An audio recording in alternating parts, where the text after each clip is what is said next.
Hi friends, சப்பாத்திக்கு என்ன side dish பண்ணுறதுன்னு யோசிச்சுட்டு இருக்கீங்களா?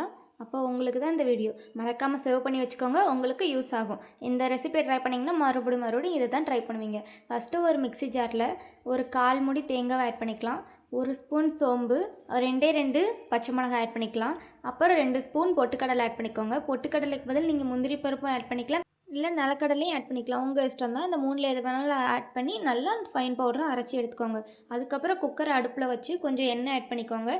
எண்ணெய், சோம்பு, பட்டை, அப்புறம் ஒரு அன்னாச்சிப்பூ, 2 கிராம்பு ஆட் பண்ணி நல்லா பொரிய விட்டுருங்க. அது பொரிஞ்சு வரும்போது கருவேப்பிலையும் ஒரு மீடியம் சைஸ் பெரிய வெங்காயத்தை ஆட் பண்ணி இதையெல்லாம் நல்லா வறுத்து எடுத்துக்கோங்க. இதை லைட்டாக வறுத்ததுக்கப்புறம் கொஞ்சம் உப்பு ஆட் பண்ணிக்கோங்க. உப்பு ஆட் பண்ணிங்கன்னா சீக்கிரம் வறுத்து வந்துடும்.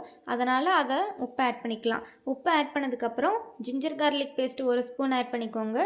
இது நல்லா வாசனை போகிற அளவுக்கு வதக்கினதுக்கப்புறம் நான் 2 உருளைக்கிழங்கு ஆட் பண்ணியிருக்கேன். உங்கள் விருப்பத்துக்கு ஏற்ற காய்கறி நீங்கள் எது வேணாலும் ஆட் பண்ணிக்கலாம். நான் உருளைக்கிழங்கும் கேரட் பீன்ஸும் ஆட் பண்ணியிருக்கேன். நீங்கள் என்ன வேணாலும் ஆட் பண்ணிக்கலாம். அதாவது காலிஃப்ளவர் அந்த மாதிரி ஐட்டம் நீங்கள் ஆட் பண்ணிக்கலாம். இப்போ இது கூட நம்ம அரைச்சி வச்சுருந்த அந்த பேஸ்ட்டையும் ஆட் பண்ணி நல்லா மிக்ஸ் பண்ணி எடுத்துக்கோங்க. அதுக்கப்புறம் கொஞ்சம் தண்ணி ஆட் பண்ணிக்கோங்க. உங்களுக்கு தேவையான அளவு தண்ணி ஆட் பண்ணிக்கோங்க. இந்த டைமில் நம்ம டேஸ்ட்டு பார்த்துட்டு கொஞ்சம் உப்பை ஆட் பண்ணணும்.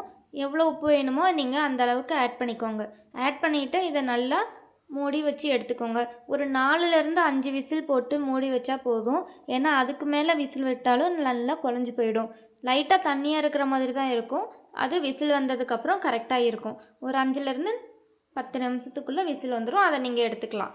அதுக்கப்புறம் விசில் போனதுக்கப்புறம் நீங்கள் ஓப்பன் பண்ணி பார்த்தீங்க அப்படின்னா சுவையான வெள்ளை குருமா ரெடி ஆகிடும்.